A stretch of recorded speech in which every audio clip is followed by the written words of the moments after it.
Welcome to Adobe Photoshop Lightroom Killer Tips, brought to you by the National Association of Photoshop Professionals. Here's your host, Matt Kluskowski. Alright, let's take a look at the clarity slider here. This was new in 1.1, and kind of let you know who this video is for. It's for those that want to know a little bit more, okay? If you're happy just using the slider, you don't care what's going on behind the scenes, then by all means skip it. But if you want to know just a little bit more about what's going on with clarity, so you'll know a little bit more about what you're doing to your photo, then by all means this is the video for you. Alright, so I've got a gradient here, very simple image. We'll start out with this, we'll move to a photo in just a moment, but got a black to white gradient. And when I adjust things like exposure, it changes the gradient. Recovery, you can see it changes the gradient. Same thing with fill light, same thing with blacks, alright? But when I go down to clarity, watch what happens here. Nothing.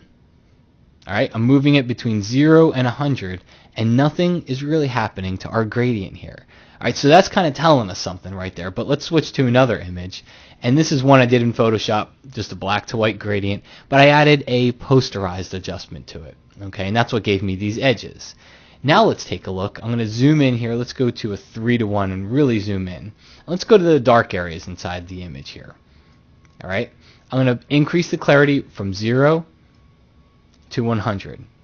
Alright, and you can see this is before,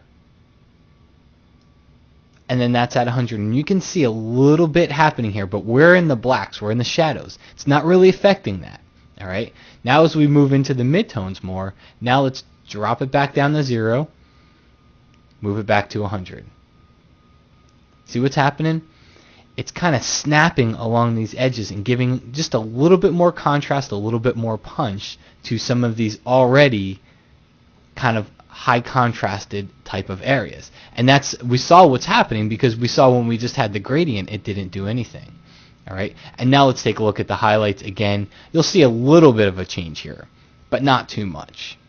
Okay, so it's really affecting our midtones. Kind of leaving the highlights alone, kind of leaving the shadows alone, and really working on giving just a little bit more midtone contrast. Look at the histogram here. All right, this is at 0, and that's at 100. Not really affecting anything over here, and it's not really affecting anything over here. Now, let's move over to a photo, because yes, clarity does work on photos too, not just gradients. And take a look here. So we saw that clarity really just affected the midtone area. So let's take a look at the rocks here. Let's zoom into a 1:1. And this is at 0, and as I start to increase, see that? See how it's getting a little bit more contrasty inside the rocks? It's hard to pinpoint what's going on, but you can see it. It's usually a really nice adjustment. I haven't found many photos that I just leave clarity at 0. It's usually a setting that I at least put up to 40 or 50 for most photos.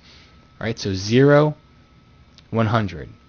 Now, take a look at what it's doing here. Remember our highlights? They're kind of being left alone. We have a lot of dark areas in the trees. You don't really see too much happening here inside the trees.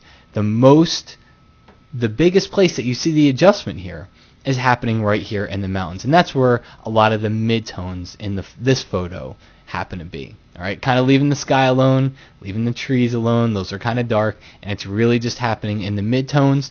And as you saw from that gradient example, it's really just happening to the edges. Clarity's looking at those edges, and it's giving a little bit of a midtone contrast boost there, as opposed to boosting the contrast in the entire photo, which we could do just as easily with the contrast slider. And in fact, just to show you that they're different, take a look at the gradient example again. If I move the contrast slider, see how it moves our gradient? Alright, so contrast is definitely doing something different than what clarity does. Alright, a lot of folks think that clarity is just contrast. Well, it's not, because you can see the difference here. Contrast is doing something different. Clarity is looking for those edges where contrast really isn't. So, very cool slider.